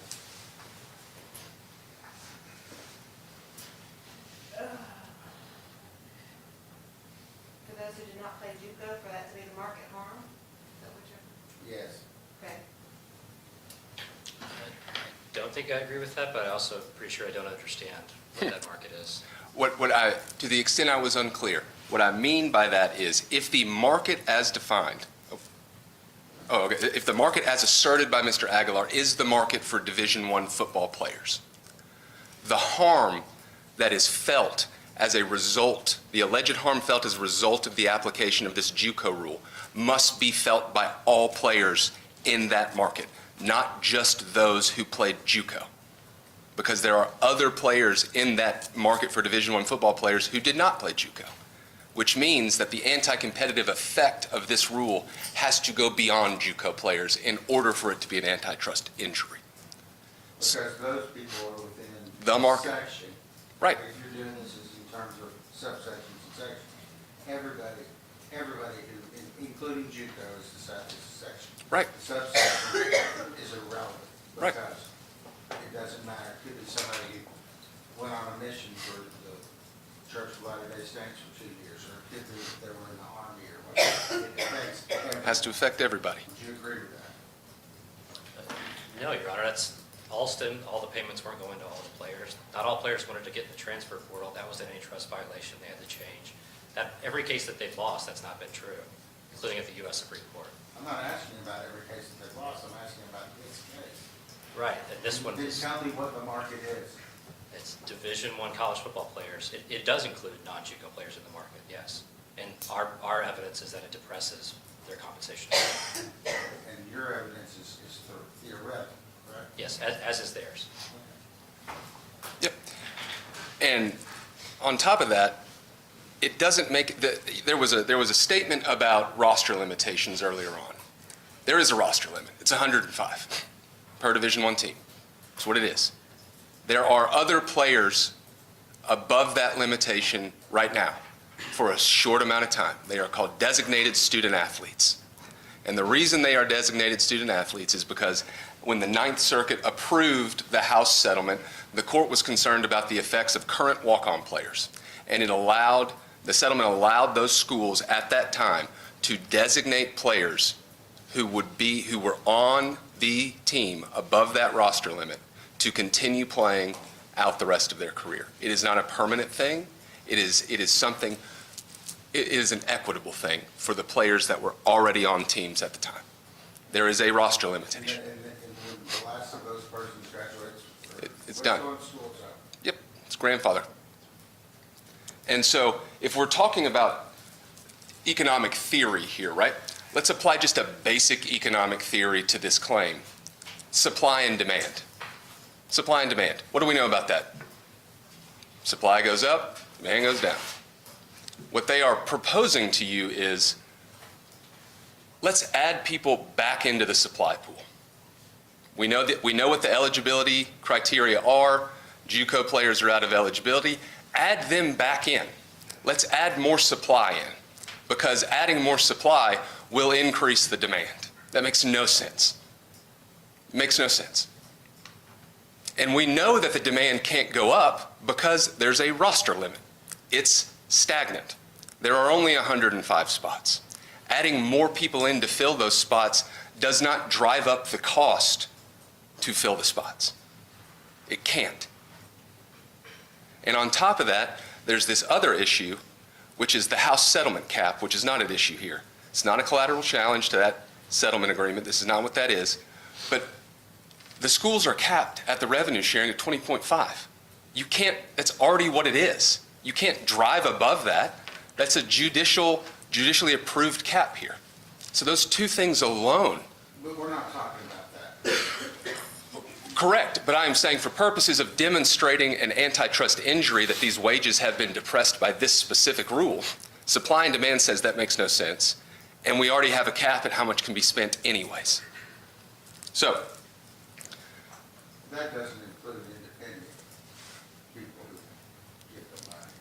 correct, but as the Ziegler court found, it is not an antitrust injury for a rule to cause secondary effects outside of the market. Because what third parties do with respect to NIL rights falls outside of the NCAA and the proposed market with the Division I football players. It cannot substantiate that claim.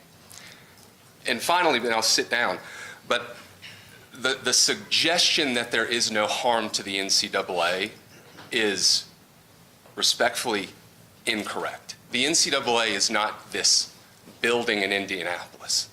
The NCAA is all of the Division I member institution schools. Every time one of these judges somewhere rules one of their players eligible, beyond where there's no proof in the record, there is a collective groan across the country. You can see it on Twitter. So, oh man, this is ridiculous. And why is that? Because the rules are being bent in favor of one participant. And the other players, all those schools who agreed to play by the rules, have to play against those schools. The Lewis Moore case that was referenced, I litigated that one. That was over in Texas. He didn't get the Pavia waiver. That case is on two different appeals. One for personal jurisdiction because it had no business being in Texas, and two, there was no stated claim. He should not have been playing. The player at Texas A&M that was brought up at the Alabama hearing last week, he should not be playing. Nobody has proven these claims, but every team that has to compete against them is playing against somebody who has more experience or otherwise is not abiding by the framework that everybody agreed to abide by. And I love Tennessee football. I'm from Knoxville, grew up watching it. My kids watch him every game. But at some point, when judges are looking at records like this, and in Tennessee, we have to say, Tennessee is better than this. We're better than this. We don't have to go to court to get our guy back. We don't have to play somebody who is ineligible under the rules to win games. We don't do that in Tennessee. And we can make that decision without taking anything away from Mr. Aguilar in terms of how fantastic he was. You're a hero to kids around this city. Fantastic. And we can't take that away from him. He will always have a home in Knoxville. We didn't know who he was until Nico left, and then he came, and it was wonderful. But that doesn't mean we break the rules. It doesn't mean the Vols get something everybody else doesn't, unless and until the claim is proven. And until we do that, we play by the rules. And that's all we're asking. It's the status quo. And until there's proof before you that we can feel comfortable is persuasive enough to give an extraordinary remedy, we stick with them. And for that reason, Your Honor, I ask that it be denied, and I thank you again. You were fantastic. All right, the court's going to take about 10 minutes, and then I'll let you each have one more ship bite at the apple, all right? I'm going to ask a few questions. You can remain seated. 305.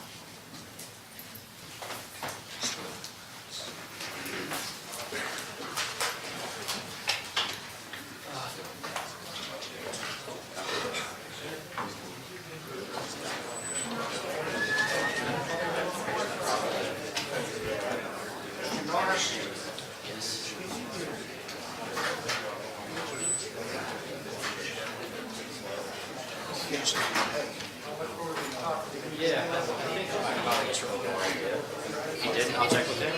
And if he didn't, then I will.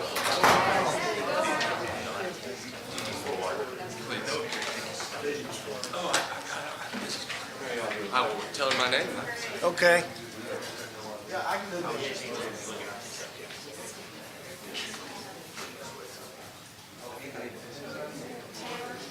What's your firm? Is it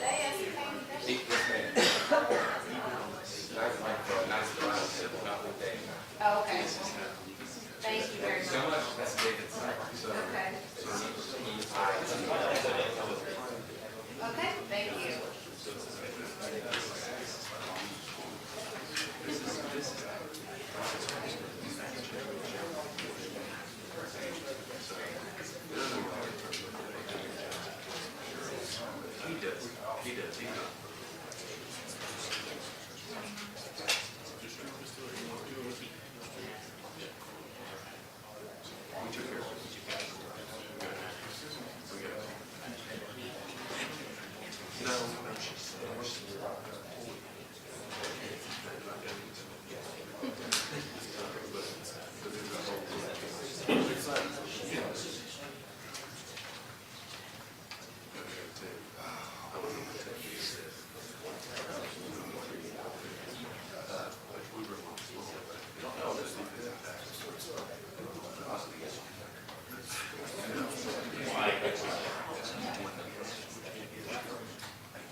Meet me here in about an hour.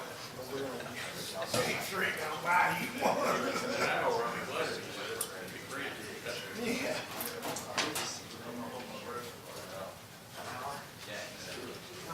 Y'all want a pencil? I do, yeah. You still eat those?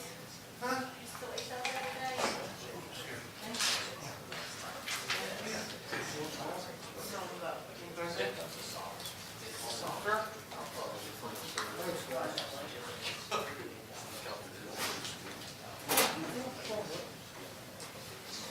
I'm thinking I'm good. Let's make it.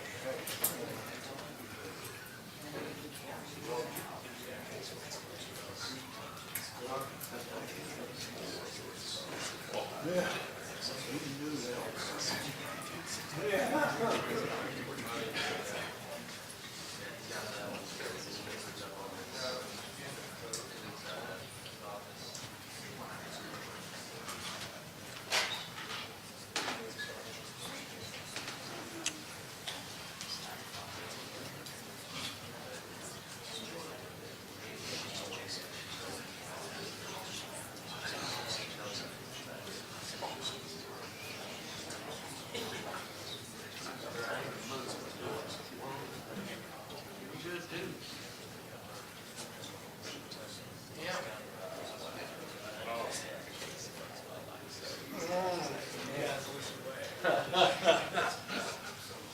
Very good.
Thank you, Your Honor. I think we ended with a very impassioned defense of my client, which I mostly agreed with from my friend, Mr. Askew, that he is an inspiration, that kids do look up to him, that he is the model of hard work, believing in yourself, coming off the bench, starting from the bottom, working your way to the top.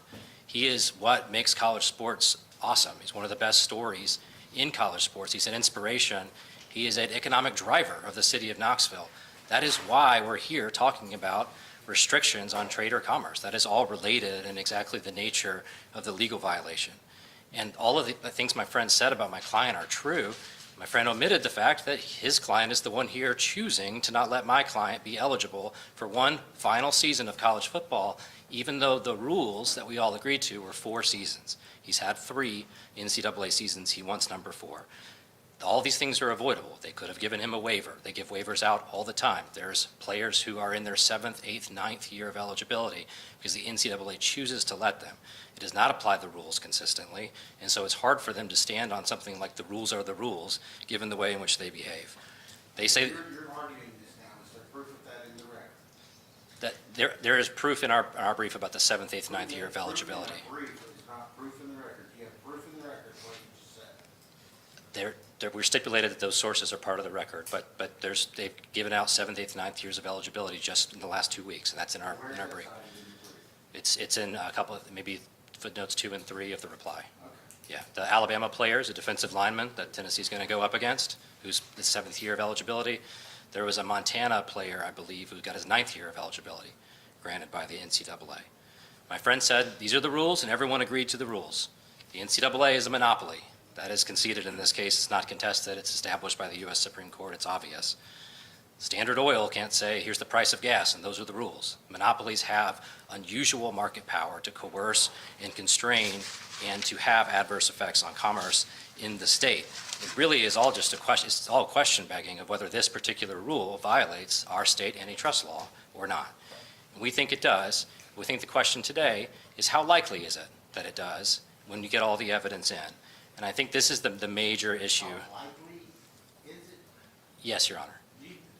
That's not the standard of proof in a civil case, is it? It's the standard of proof on a temporary injunction, Your Honor. Well, how likely, that's one of the factors to be considered. It's Right. not standard proof. The standard of proof is you have to prove things by preponderance of the evidence, correct? To Or prove- clear and convincing evidence. And have you done either of those? Your Honor, it's a question of law whether they violate the antitrust laws, and the question is whether that's But what's likely. not a question of law is, under this statute which says, which we've been talking about all day, or at least half of this, all arrangements, contracts, agreements, which this would be an agreement, Correct. between persons or corporations made with a view to lessen or which tend to lessen full and free competition in trade or commerce affecting this state are declared to be against public policy unlawful and void. Would you say that that's why we're here? Yes. Okay, I want to ask you, and I'm going to ask you, I've asked you several times. How does their enforcement of these 2 rules that we've been talking about substantially affect this state? Because we have 10 Division I schools that are part of the creation of these rules What about the other Division I's? in the state, Okay. in Tennessee. How does it affect that? How does it affect this state? It restrains their ability to have former JUCO players play the full 4 seasons of college football. It affects those players. It affects players who want to come to Tennessee. It makes those teams less competitive because we were all admitting that we're replacing more experienced players with less experienced players. It affects the University of Tennessee, which has itself is a major part of commerce in the state. It deprives them in this particular case of their starting quarterback. We put in uncontested evidence about the economic impact of the University of Tennessee football program. Well, no. Let's talk about that uncontested evidence. As you said, you put in proof in your brief that our football team made X amount of dollars, correct? Yes. How did whatever they're doing cause that to go up or down? And how much did it? I don't have causal evidence about the JUCO rule, Your Honor. I don't think that's the standard. The point is that the, No. You're saying you don't believe that. I have to write a brief. I have to write a memorandum of opinion on what the law is compared. Now, there has to sort of drop or addition to the number that you have, or the number that happened before, in order for this to have an effect, does it not? I think so, Your Honor. I'm not sure what the denominator is we're talking about. What? The denominator, like, what, are we talking about effect on the? What I'm talking about is you say that this is how much the UT football is worth to the state of Tennessee, right? Right. Okay, well, how much would it be worth without him? Right. How much? I don't have the number. I think, And who does? Nobody does, right? no, that's a pretty tricky economic calculation to have the precise amount. Nobody does, right? Not that I know Does of. anybody you know of have that number? No. Okay, does anybody that you know of have the number before he played quarterback here? When Nico was playing quarterback, or when Randy Wallace was playing quarterback, or anybody of the 70, 80 quarterbacks that have played here in the last 30 years? No, we know that 2025, where there was no JUCO rule and Mr. Aguilar was playing, was the best year ever. But that's all we have. Was there any other additive or causative factor with regard to that, that you can either take out or add in, like inflation, or selling beer, or, you know, they just started selling Miller beer over there about 6, 7 years ago. And guys, I told you, I like everything to sell out on there.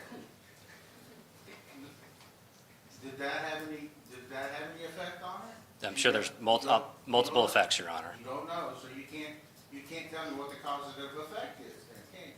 Right, and I don't want to say that I have to prove that the value of Tennessee football is tied to the JUCO rule. I don't think I do. But you have to have some sort of effect. Right, you have to have a, What is sub- the effect? you have to have under the statute, under the Freeman case, you have to have a substantial effect on What is that? intrastate commerce.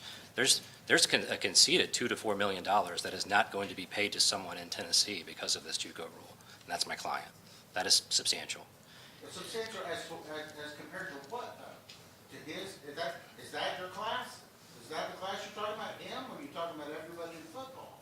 It's the Freeman case as you look at the particular facts of the case, and this, I Okay, can't imagine a more looking at the compelling. particular facts of the case. I'm trying to ascertain, one, what your class is and what the substantial effect is on our state. Right. I believe that it's the Freeman case. If it's not, it's the other case that we cite on the substantial effects test in our reply that says you don't actually have to prove that the amount went down or any of that. It's about competition that has to go down. And what shows me that competition went down? They have removed a class of competitors from competing. Is there any metric or any kind of calculation or any kind of solid proof that you can show this court that there was a difference? On competition, yes, there's a class of players who can't play, and so they don't have to compete against each other on the teams And that affect the state how, though? because those players are in the state, and they're playing for the state schools. Are they? Did you prove that? Mr. Aguilar plays for the University of Tennessee. He's the one person that you did prove. You didn't prove any of these. Diego Pavia plays for Vanderbilt last He year. did too. Right. There are, I don't think it's contested, there are JUCO players in Tennessee that are on these teams, and that these schools are directly regulated. What is the number of those people, and how does that substantially affect this state? Your Honor, I just want to say, we're talking a lot about an argument that the NCAA doesn't make, but I'm telling you that I have to write. I understand that. An opinion on this, and it's important to me to get it right, because I can't just make up numbers out of whole cloth. I have to have I have to have positive proof of something. right, And that positive proof would be, you've told me there's 2 people that the JUCO rule applies to, at least. Your client, Mr. Pavia. What other people, and how did those 2 people substantially affect commerce within the state of Tennessee? And how did they do it? And is that the class you want me to hitch this wagon to? yeah, we would like Your Honor to say there's a substantial effect on intrastate commerce, because there are schools here and players here who are directly regulated. You have 2 of the highest paid athletes, college athletes in our state who are directly regulated by this rule. My client's being directly regulated right now to the tune of millions of dollars. And I think it's important to note, and I haven't said this yet, that in all the federal cases, a substantial effect on interstate commerce is also required as a proof of the claim. There is not a single court that has thought this was a problem for the JUCO rule, because it affects players on almost every team. I think it's our expert says it's 1 in 5 players who have former JUCO experience who are affected by this rule. I don't think when you take 1 out of 5 potential competitors out of a class of competition, that easily satisfies, I do think that easily satisfies a substantial effects test. If you look at the case law too, Your Honor, which I know you have and will again, the substantial effects cases say you don't have to do this in dollars and cents. It's about the effect on competition. And you can do that by quick look analysis. You can do that by looking at, sort of the primacy of the university involved and the player involved and the compensation involved. I think that's all easily satisfied, which I think is why they didn't challenge this element in this case. But we are not trying to shy away from the fact that there is a dearth of evidence on some issues. I think my friends sort of admitted what the NCAA's approach to this is, which is to win by default, to say there's this ticky-tack problem and this ticky-tack problem, and you're missing this evidence that we have and you don't, and you won't be able to get it, so let's go to trial. And when you go to trial, you'll have missed out on an entire season of college football, likely ending your career. I think my friend admitted that most of these cases just end after this phase. And it's an unfortunate sort of way we have to do it this way, but this is what temporary injunctions are for, when you have to go fast because someone is facing irreparable harm. And I just want to read, if I can, from the Gibson's treatise on this point. I think it's right on point. What section? 49.26. It starts, in granting temporary relief by restraining orders or injunctions, courts of equity in no manner anticipate the ultimate determination of the question of right involved. It is merely recognized that a sufficient case has been made. And if you go to the next paragraph, so I'm skipping some sentences, where the legal right is not sufficiently clear to enable a court of equity to form an opinion, it will generally be governed in deciding the application by considerations of the relative convenience and inconvenience which may result. Upon the balancing of such considerations, if it is apparent that the act complained of is likely to result in an irreparable injury to the plaintiff, the restraining order will be granted. And so I think Gibson's is contemplating this exact case. What version are you looking at? I think we have the 8th, Your Honor, but I'm not positive about that. But mine is 49.26 on page 49-17. And it's this exact case that Gibson is talking about, where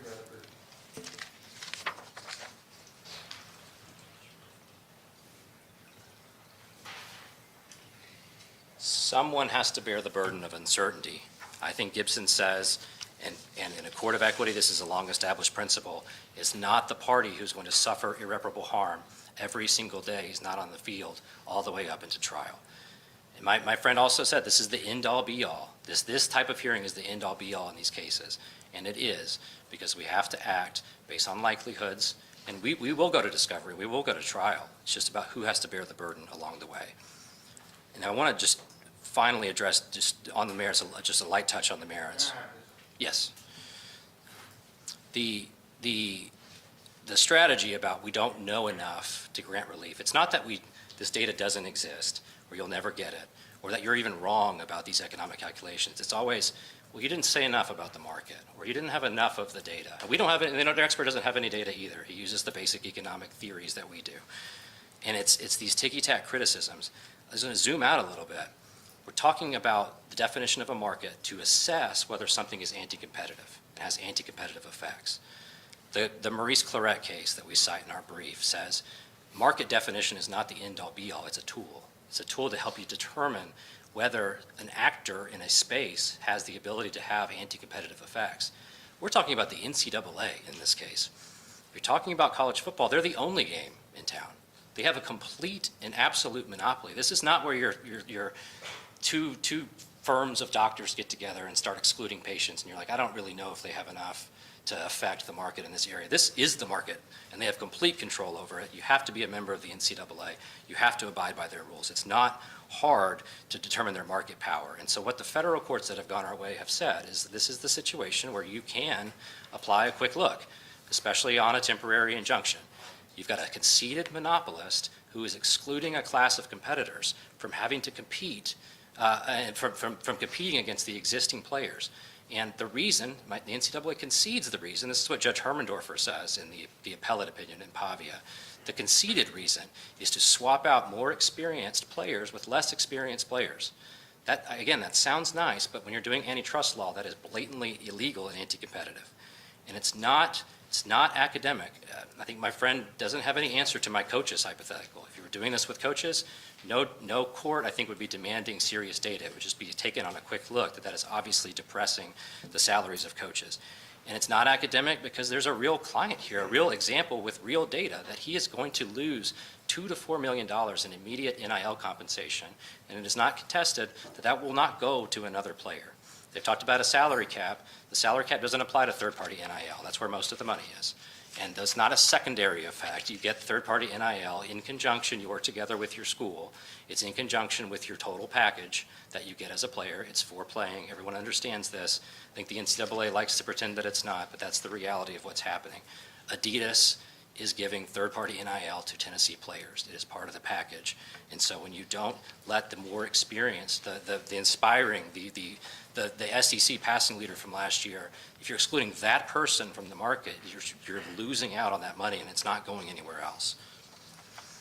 And the last thing I'll say, of course, I want to answer any questions Your Honor has that's remaining, is just I think the Commerce Clause argument petered out a little bit, but one thing I wanted to mention, because I just remembered it, is TCA 29-14-107. I heard my friend make a pretty serious challenge that the constitutionality of Tennessee's antitrust law. And if that's happening, that they have a duty to notify the Tennessee Attorney General, because he's not a party to this case. And so I don't think the Tennessee Attorney General would agree that its antitrust law that the legislature just passed 2 years ago is unconstitutional.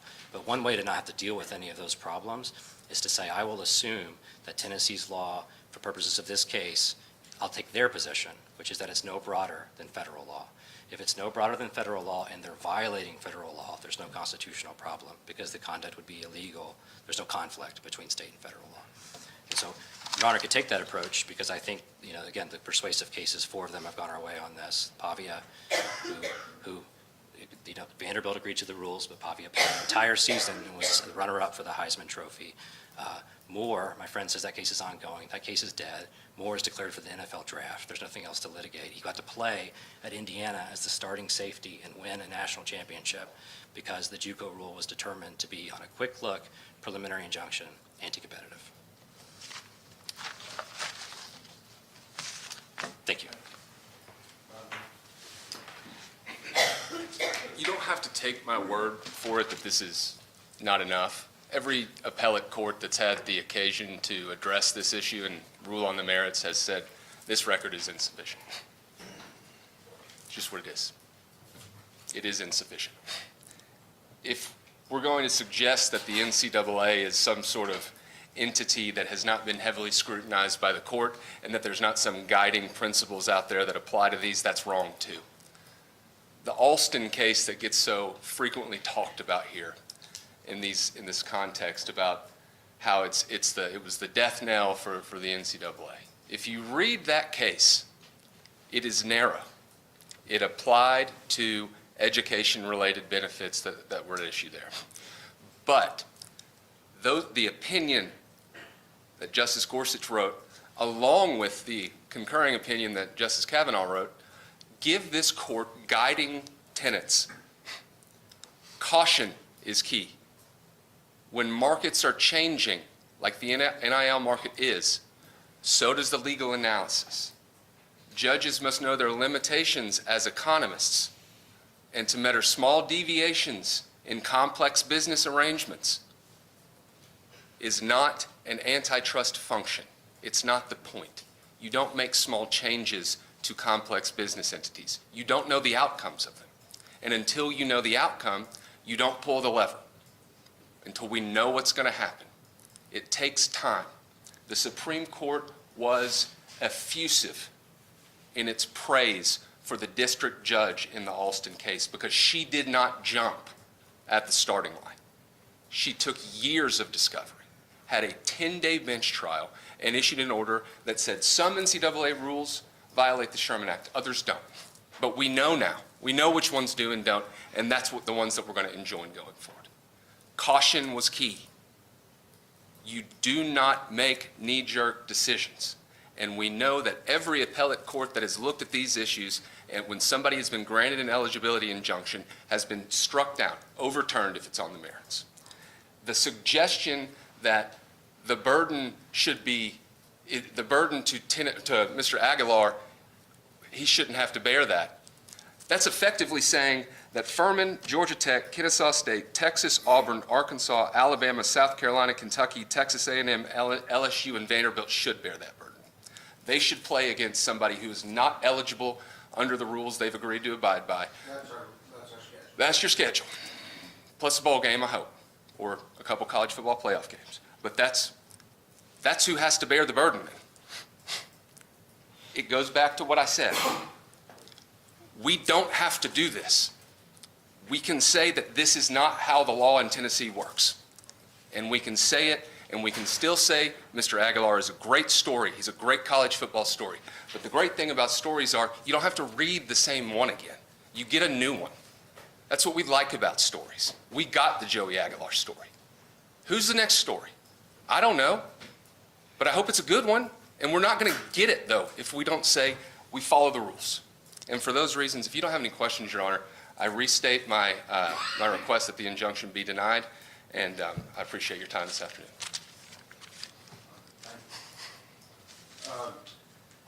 Gentlemen, I appreciate the zeal and the fervor that you have for your side. Mr. Aguilar, I really appreciate everything you've done since you've come to this state. These issues are far-reaching. I know this is just a Tennessee court, but it's my court, and I'm not going to get it wrong, hopefully. There's been questions brought up. Like I said, I got 1,200 pages of documents from yesterday. Mr. Maxey's testimony, I'm going to have to read every bit of it. That's going to take a while, but it's not going to take too long of a while. I know that he has, Mr. Aguilar's time constraints on him. I can't rule from the bench on this, particularly when a Tennessee statute is involved. I take great care to either one, analyze the statute in a way that I can keep it constitutional, or analyze it in such a way as to do substantial justice. I appreciate what you've done here today. Thank you very much. You should have my opinion in very short order. Do we have, if y'all would approach, if you have procedural questions, I'm going to extend the TRO until the opinion is issued. But any other procedural questions if you have to come forward?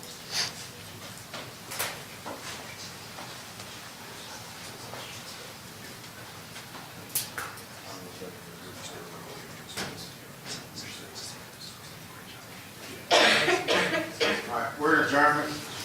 All rise, please. Adjourned. Thank you very much.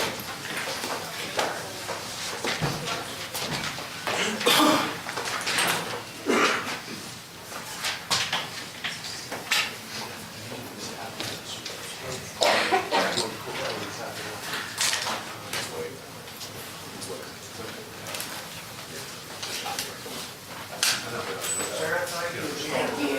I'm gonna go back down and see if they're still in. Oh, no. You need to transfer. Not yet. Okay. Yeah, I'll have to go back down there and see if they're still going. Will you tell them, you tell Judge Harrington, thank you. Yes. It was actually, It was McMillan. And tell Greg, thank you. Yeah, I will. I'm told yes, unclear. It's, you know, the day is young. Yeah, well, I mean, you did.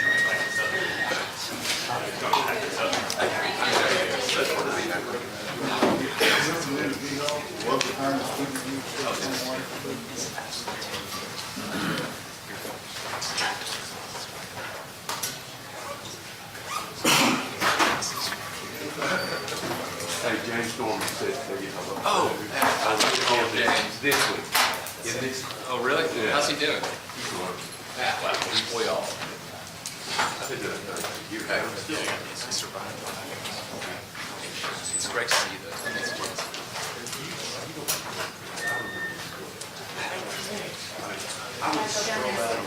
Well, do you care to go down to Yeah. the stick or sit down there? That was it. I could not put it there. Yep.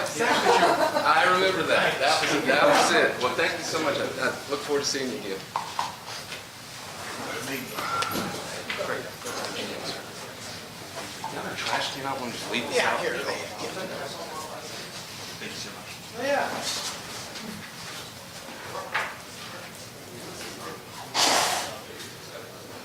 Yeah, I wanted to introduce myself. We both love the same woman. Oh, Taylor Esco. I'm partners with your mother, Rob. Oh!